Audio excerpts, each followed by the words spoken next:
Hello, hello! My name is Kallista, and welcome back to Dragon Age 2. In the last episode, we were exploring Bartrand's estate. Apparently this place is haunted, and given all of the, weird goings-on, floating chairs, floating pots, Varric's hearing voices, given all of that evidence, I think we can confirm this place is indeed haunted. Now then, we did manage to find all of Bartrand's old stuff. It was just sort of left here.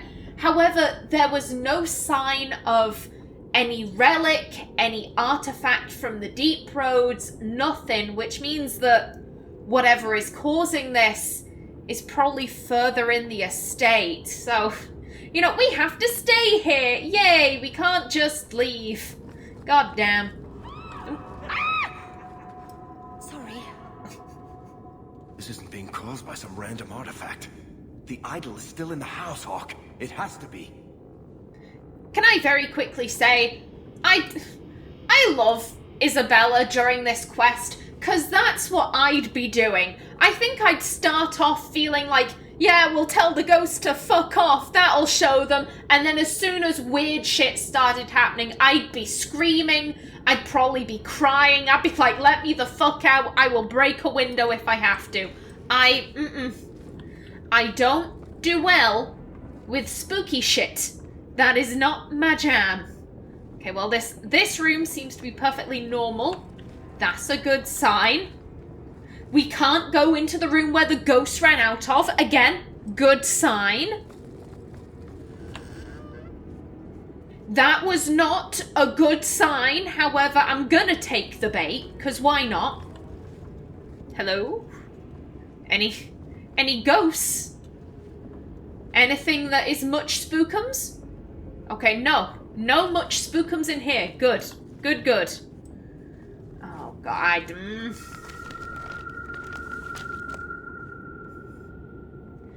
I don't like spooky shit. Oh, bloody hell. What's these flaming knickers? Or that, either or. Either or is good. Oh.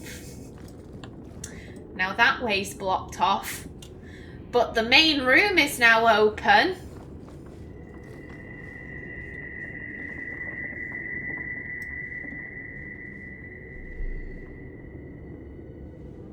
Isn't this lovely? Isn't this so lovely? Isn't this exactly what you wanted to be doing on I think this is meant to go up on Monday, on a Monday evening, dealing with ghost shit. Now then, so we can go through that way. However, yeah, this is where we came from, so we have explored down there. Oh, which it's just up there. It's leading us this way, and I don't like it. Varric, is that what you've been hearing? No. Good. Then I'm not going crazy.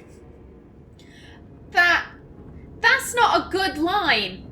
You've got a really weird fucking noise, and then, Varric, is that what you've been hearing? No. Oh no. Oh no. And autosaves. Autosaves are never a good sign. Let's start with this door. Hello, ghosts. Hello, ghosts. Okay, Varric, if you would be so kind. Thank you kindly. Because, I mean, if we're dealing with ghosts, we might as well steal from them. That is the only appropriate thing to do, in my opinion.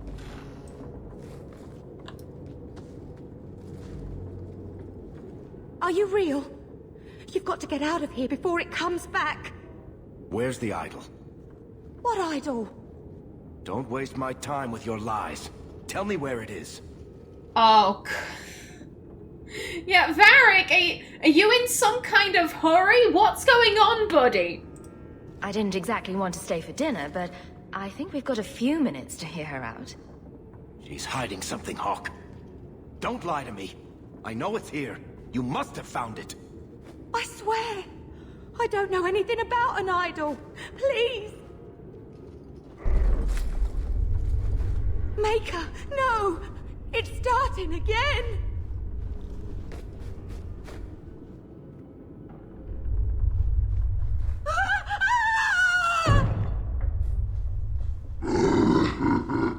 Uh-oh.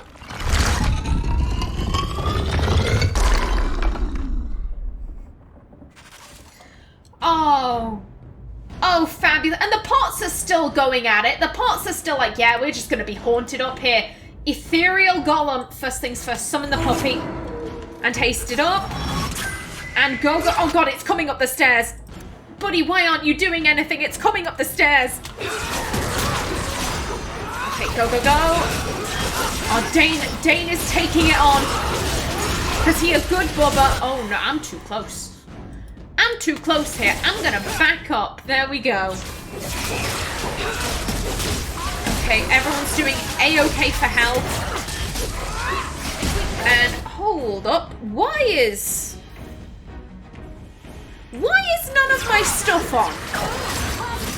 When did that occur? Oh, it's because she went down. I forgot about that. Oh god, and demons! No! No, you are not supposed to be here! God, demons and ghosts, the ultimate power couple. Come on, take it out. Take it out! Please take it out! There we go. Puppy is still up. Move up here. Nah. Bugger off. Anders, could you help me? Thank you. Oh god, and you can see that lady. That poor lady. I'm guessing she was probably a servant of the I think Varric said it was Ravani nobles? Could have been Antivan, I'm not sure. Okay, are you gonna wake up? Yep, there he goes. He's waking up. Okay. Let's go up there. Okay. No. Who are you going after? Who are you going after, dickhead?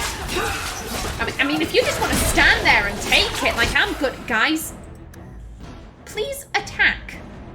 That would be great. Thank you. Oh, shit. Keep at it, guys. Everyone's doing all right. The pots are going after Isabella, but just keep on him. And even more demons. Lovely. I do find it interesting that we're fighting an ethereal golem. You know, just like has the idol remembered? I'm using air quotes there. Has it remembered its time in Orzammar? And you know, it's thinking back to like, oh, what spooky things were there? Oh yeah, golems. I'll appear as one of them. Or could it be feeding off of Varric? Varric must know what, you know, golems are. Oh, hello. No, I don't like the fact that you're getting so close, Amelia. Haste it up. Double haste. Go, guys. Oh, Isabella. She's okay, though. She's okay. Oh, you know, I'm gonna give you a cheeky wee heal. There you go, Chuck.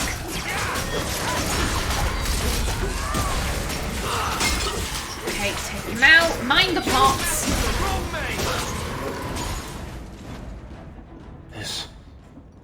This is a piece of the idol. Oh, I should have known Bartrand would lie to me. Of course he'd keep a piece of the statue for himself. Think of what we could do with this. I didn't like the fact that the camera kind of tilted and zoomed in on your face when you said that wasn't a good angle.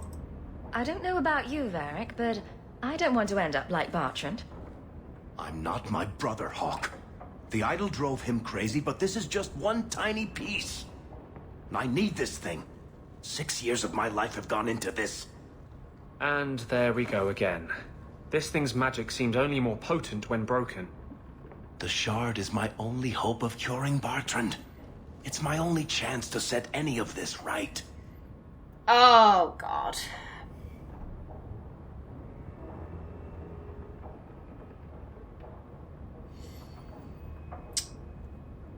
Amelia was going to say, get rid of it. That's what her gut was saying. Like, why the fuck would we want that? Here's the thing. How would you get rid of it? That's a question. You can't just throw it in a trash can and be done with it. Because it's clearly powerful. You'd have to figure out a way of destroying it. But, like, all that aside, Amelia's gut reaction was, this thing is clearly, like... It's probably not demonic, considering that it's, like, a piece of lyrium. And me, the player, me, Kallista, I know what's going on with the idol. I'm not using my own personal knowledge. From Amelia's perspective, it's just like a big chunk of lyrium. You know, it's probably nothing demonic going on with it. But it's clearly evil. If an item can be evil, like, it's doing bad shit, it's making people go insane, you know, get rid of it. And then Varric brought up kind of Amelia's weak spot. Family. Specifically his brother that he wants to save. You know, like, Amelia wanted to save Carver, but she couldn't, and now she's like, oh shit. Oh, you had to play that card, didn't you, Varric? You had to play the family card. Okay. Okay. Let's think this through. Reasons for getting rid of the idol. Clearly evil. It's clearly evil as balls. You know, that's a fact. 2, it's clearly potent. Whatever magical abilities it has, and it clearly has magical abilities, it is potent with those abilities. It is a powerful thing. Reasons to keep it. It could be used to cure Bartrand, maybe. That's a big maybe, but... Again, Amelia is very family-oriented, and... she couldn't do anything to save Carver. She couldn't do anything to save him. However, if someone... You know, if she had the idol at the time and someone had told her, hey, you can use this thing to de-blight your brother, she would have tried it. She would have tried anything. And so the fact that, you know, Bartrand is alive, he's insane, nothing is really working to cure his insanity. If the idol made him go insane, then, you know, logically there is a chance that it might be the answer to making him sane again. Amelia cannot deny Varric his desire to aid his brother. That really speaks to Amelia.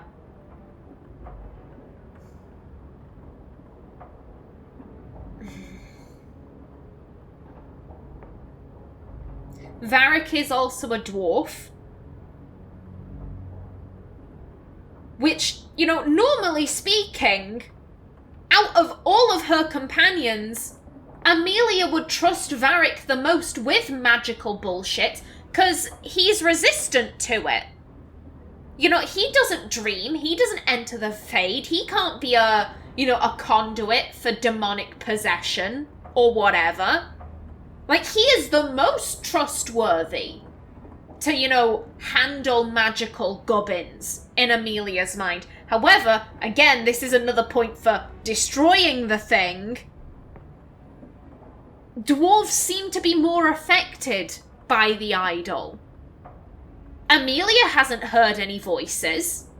During this entire time they've been in Bartrand's house, Amelia, Isabella, and Anders haven't heard any kind of voices. Who has been hearing voices? Varric, who's become incredibly erratic. And you're like, oh, the idols, hey, you know how he spoke to that lady? That wasn't like Varric at all. Oh, God. I really don't know here.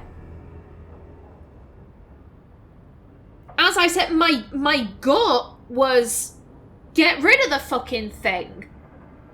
But then it's the family connection. It's the issue of Bartrand. Varric wants to save his brother.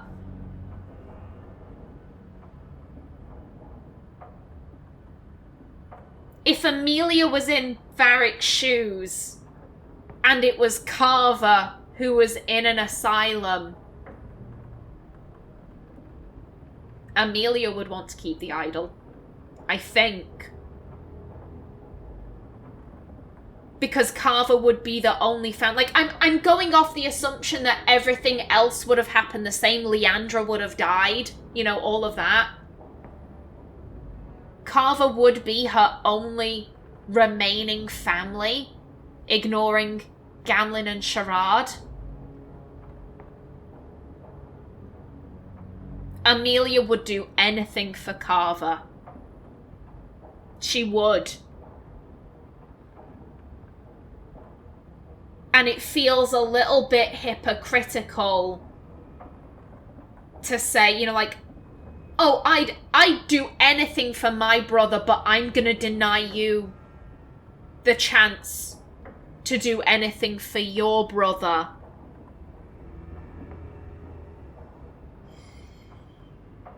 Oof.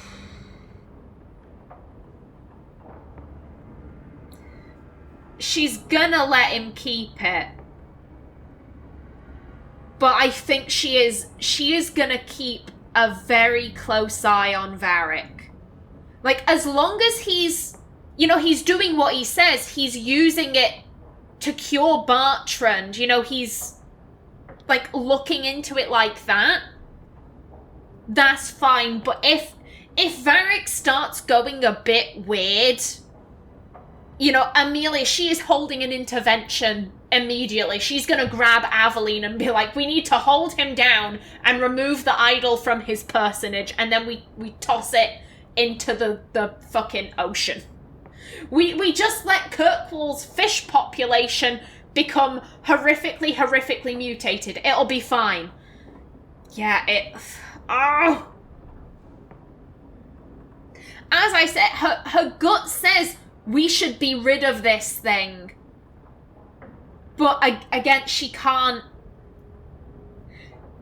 Varric speaking about his brother, that was the clincher for Amelia. She feels guilty about this. She doesn't feel like she's necessarily doing the right thing. But if he wants it to try and save his brother, I don't think she can say no to that. I can't believe I'm saying this. If it means that much to you, keep the Shard of Craziness. No. This thing is cursed. It can bring nothing but madness. It's not your call, Blondie. Varric, I beg you, destroy this thing. I can't. I'm sorry. Let's get out of here. I've seen enough of this damnable house to last 3 lifetimes. Oh. Amelia... Hello, Dane, you're right. I just very quickly want to... Yes, that got his final armor upgrade. Amelia feels... To say she feels torn would be an understatement. As I said, her gut was like, we should destroy the thing. It's clearly cursed, evil, whatever you want to call it. It's bad luck, but... Amelia would do anything to bring her brother back. She'd do anything to bring any of her family members back. And Varric... You're not nearly as selfish as you pretend. Hey, you take that back. You had your relic. You were gone. There was no reason for you to come back and face the Canary. I still don't have a ship. I thought I could get one. From a bunch of shipwrecked Canary? From the Viscount. I just got here late. I always knew you had a heart of gold. Shh, don't tell anyone. Oh, she really does. She really does, Anders. Now, what was I saying? Yeah, Varric... If he hadn't have brought up Bartrand, if he had just kept saying, I want it, give it to me, I want it, then she wouldn't have let him have it. Okay, that's just that. You bring up family around Amelia and she'll let you get away with murder if you're like, oh, I had to do this because it's for my brother. You know, she's just like, oh, Carver, of course you can murder that orphanage, of I can't course. believe you're still not taking sides. I told you, I only like to be on top. I mean against the Templars. You like freedom, right? You hate slavery. Why wouldn't you side with the mages? Maybe I just don't like you. Damn, Isabella! I like to imagine the subtext there is that, like, you stole my fuck buddy from me. You stole my casual sex partner. How dare you? Oh, I believe it was Jesse Green was saying this in the comments, how he wished that Amelia and Isabella had become a couple. Because, you know, they would have had this, you know, a far healthier relationship. However, with Amelia, I had, and still have, a very specific story I want to tell. Like, with some characters, how do I put this? I just kind of let them lead me. You know, wherever they take me is wherever the story goes. However, with others, I sometimes have like, okay, this is the story I want to tell. What kind of character would best suit that? And if the character maybe doesn't want to go along with that, then that's fine. A very good example of that would be my Tabris in Dragon Age Origins, Lialda. I set her up so that she would romance Zevran. And then in the final conversation where he declares his love and all of that, I couldn't make her say that she loved him too. It felt just completely wrong. The idea of Lialda saying, I love you too, to Zevran was completely abhorrent to me. And so I was like, okay, you were supposed to romance Zevran, but apparently you're not. You just had a really long fling with him, and now you're going your separate ways. And it was only when I went back to the elven alienage at the very end of the game that I realized, oh shit, that's why Leah wouldn't say that she loved Zevran. It's because she was in love with her cousin. Like, that's why she wouldn't say that she loved him. Her heart belongs to someone else. Oh, Dodoy, I can't believe I didn't see that. With Amelia, though, Amelia slot right into the story I wanted to tell. She was like, I've got you, boss. I'm gonna make all of the shitty decisions. And I was like, hey. And she was like, hey. And, yeah. The story I want to tell, the position I want Amelia to be in at the end, it wouldn't make sense if she had a healthy relationship. That's what I'm gonna say about the matter. You're gonna have to see what I mean, you know, in coming episodes. Now that Varric, how are you doing? Whoop, nope, that was, whoops, not what I meant to do. You're doing that nervous, twitchy thing again, Hawk. Don't worry. I'll be careful with the shard. You of all people know I'm trustworthy. Yeah, I'm not worried. I'm gonna make a joke about all this. Don't worry. And then internally, Amelia's just like, what the fuck have I done? Me nervous? Nah. Cursed, insanity-causing shards of evil make me feel warm and fuzzy. See? Nothing to worry about. What are you having? Edwina, let's get a couple of drinks here. Well, at least he's not acting like he was in the house. He's acting distinctly more Varric-ish, you know, which is a good thing in Amelia's mind. That's a good sign. Hawk, this is awkward. You? At a loss for words? I should mark this day on my calendar. Enjoy this while it lasts. It might never happen again. Look, I just want to say, it has been an honor knowing you. Oh, Buddy, don't say that, because, again, that's what people say at the end of the game. It's like, oh, you're gonna go fight the big bad. It's been an honor knowing you. Like, we're all gonna line up in front of you outside Denerim, and we're all gonna say it was a grand old adventure. Oh, God. It really feels like the game is ending, and I don't like it. Are you about to die? Am I? Why so serious all of a sudden? Don't panic. I just needed to get that off my chest. You know, it's 6 years today. 6 years since I found you dragging your tail out of Bartrand's office. Here's to whatever comes next. Disaster, Varric. Disaster comes next. Oh, but, and we just have this mess. Oh, God. Buddy! Feel like the world's getting simpler? Like everything from eating to fighting is a lot less complex than it used to be. How dare you interrupt me? Yes, Amelia's trusty dwarf, her best friend. Oh, it... On one hand, I'm like, oh, that was so cute. And then on the other, I'm just like, the game is... It's so close. It's so close to being over. And, like, I know I still have the premium content left, which, you know, will pad out the ending a little bit, but... Oh, I do really enjoy Dragon Age 2. It has its flaws, don't get me wrong. I'm not saying that it's a perfect game. It absolutely is not. It has major flaws. But I still really enjoy my time with it. And the thought of this coming to an end, you know, saying goodbye to Amelia, it does make me sad. I love Amelia for as problematic as she is. And Amelia, let's be honest, Amelia is super fucking problematic. But she's still my girl. You know, I love her. If I didn't love her, I wouldn't play her. I'd have a different Hawk. Now then, Merrill. Hello. I can't believe I'm doing this, but I need your help.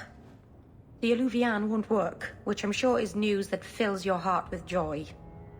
I think I have to go back to the spirit that helped me at the start of all this. One, the Alluvian not working does kind of fill Amelia's heart with joy. Ooh. Why is this necessary, Merrill? Why can't you just give up on the mirror? Why do you know, have to keep doing weird blood magic shit in your home? Why do you think this demon will help? He knows about the mirror. I don't know how much. He won't tell me everything, and it's dangerous to trust. He said he witnessed its forging. He told me how to cleanse it of its corruption. He must know how to make it work. Oh, you think that's a good idea, Merrill? Do you? What do you mean it doesn't work? Well, look at it. Do you think it's supposed to just sit there and show nothing at all? I can feel the power in it, but it's like it's asleep. I can't seem to wake it. Maybe it's asleep for a good reason. Maybe you shouldn't be trying to wake it up. Like, what's that saying? Let sleeping dogs lie. You know, maybe, just maybe. I was gonna say, so if you're on the friendship path, and how do I word this? I said this before when Amelia gave Merrill the Arulin home. And then, you know, one cutscene, she was like, thank you for giving it me, blah, blah, blah. And then in the next, she was like, I can't believe you didn't give me the Arulin home. I mentioned that Dragon Age 2 kind of forgets that it's an RPG during, you know, the Merrill quest line. And it just kind of looks at it like, oh, if you're Merrill's friend, then clearly you're going to give her the Arulin home. So all of the friendship cutscenes have like, oh, thank you for giving me the thing, da-da-da-da-da. Whereas if you're rivaling Merrill, then the game assumes that you're not going to give her the Arulin home. and, you know, all of the future cutscenes are like, oh, I can't believe you didn't give me it. The game doesn't account for people who are Merrill's friends who don't give her the Arulan home, and people who are her rivals and do give her the Arulan home. This cutscene is very similar. If you are Merrill's friend, she says, despite you giving me the Arulan home all those years ago, the mirror still won't work. And here, you know, on one hand, I'm very glad that she didn't say, like, I can't believe you didn't give me the Arulan home all those years ago. Like, I'm just glad that it was like, oh, it won't work thanks to you. Like, I'll take that. Oh, there goes my timer. Let me just finish this cutscene. Yeah, on one hand, I'm glad that the cutscene was vague. However, I am still rather disappointed that they didn't, you know, they chose to do a binary option rather than thinking, oh, what if someone who is friendship, you know, going down the friendship route decides to not give her the Arulan home. I don't understand why they kind of forgot this was an RPG for like 5 minutes. I really don't. And yeah, this is an amazing idea, Merrill. Just, oh, so much goodness here. Nothing bad ever comes from summoning demons. That's why I need you to come with me. I've called to the spirit, but he doesn't seem to hear. He was sealed in an artifact on Sundermount. I have to look for him there. But if things go wrong, if he possesses me, I need you to strike me down. Yeah, are you insane? Are you completely insane, Merrill? You want to summon a demon that may possess you, then have me kill you? How is that a plan? Please do this for me. There's no one else I trust. You wanted to save me, didn't you? So save me from hurting anyone else. Merrill, well, here's the thing. I don't think Amelia ever wanted to save Merrill. It's Amelia's position in her family. She was the caretaker. She was her sister's keeper. You know, she was the one who was there to make sure Bethany didn't become possessed. She was there to make sure that Bethany didn't hurt Mother or Carver. That is how Amelia saw her duty. Amelia has always been like, you must be responsible for other people's actions. And Amelia doesn't like it, but that just seems to be the role that she is kind of destined to take. Oh. Also, can I say, I don't like this emotional manipulation from Merrill. You know, so save me from hurting anyone else, because if I get possessed and kill people, it won't be on me, it'll be on you. Just a real nice bit of, you know, emotional manipulation right there. We can't talk sense into Merrill, but maybe the Keeper can. Maybe she'll listen to her own kind if she won't listen to us. Go to Marathari. Maybe there's an alternative to summoning the demon. The Keeper would never help me. Why do you think I had to find the demon in the first place? The whole clan has moved on by now anyway. You'll never find her. No, they're still up there, Merrill. They're still chilling out there. We've been to Sundermount. We've spoken to them. They are still 100% there. Oh, I do want to talk about this for a little bit. This is a trait of Merrill's that I don't like. However, I don't mean that in, like, it's a character flaw. As I've said this a few times, I like Merrill's core character concept. She is incredibly book smart, but when it comes to her social skills, she's kind of inept. And I like that core character concept. When I say I dislike what she's doing right here, I don't mean that in the same way when I say I dislike her banter.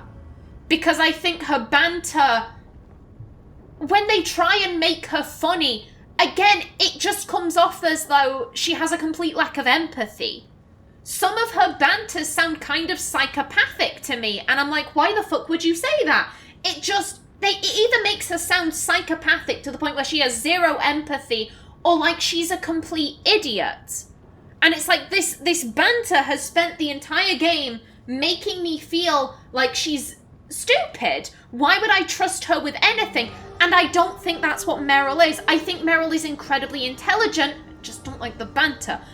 It's a different kind of hate, I feel. It's like... How do I explain? I don't like the fact that Fenris... He assumes that his experience of slavery and magisters is universal. And he can't possibly know that. When Fenris says, all the magisters in Tevinter use blood magic and are slave owners and they're all dickheads and they burn down orphanages on the weekend. When he says that, he can't possibly know that, yet he treats it as fact. I don't like that about him. Does that affect how I view his character? No, it's just his, like, fatal flaw. This is what I'm getting at with Merrill. I don't like what she's doing, but it doesn't actually affect how I view her character. And what I mean to say is that I think Merrill's... I hope I'm making sense here. I'm just going to put that out there. I hope I'm making sense with what I'm saying, because I feel like I might not be. I feel like one of Merrill's main traits is that she wants people... She wants to be responsible for her own actions, if that makes sense. I feel like Merrill... I feel like she has had so many people say, like, no, you can't do that. Merrill, you don't know what you're talking about. No, Merrill, you're really not as smart as you think you are. And that is coming from the Keeper. The Keeper really dismissed Merrill's viewpoints, and from what we know of Inquisition, Merrill was correct. Merrill is correct about all of this. Merrill was right, but the Keeper wouldn't even consider that. The Keeper thought she knew everything, therefore she was right and Merrill was wrong. Marathari was big and Merrill was little, and that is a Matilda reference. I love that film. And so I feel like one of Merrill's big things is that, like, she wants to do her research and she wants to be responsible for her own actions, and she doesn't want other people, I guess, kind of, not necessarily like involving themselves, but, you know, she wants to do things her own way. And if that bites her in the arse, so be it. But they were her decisions. They were her decisions to make. She will not be controlled by the Keeper. Yet right at the end, despite all of that, she outright says, you know what, I give up responsibility. I'm going to put it in Hawke's hands.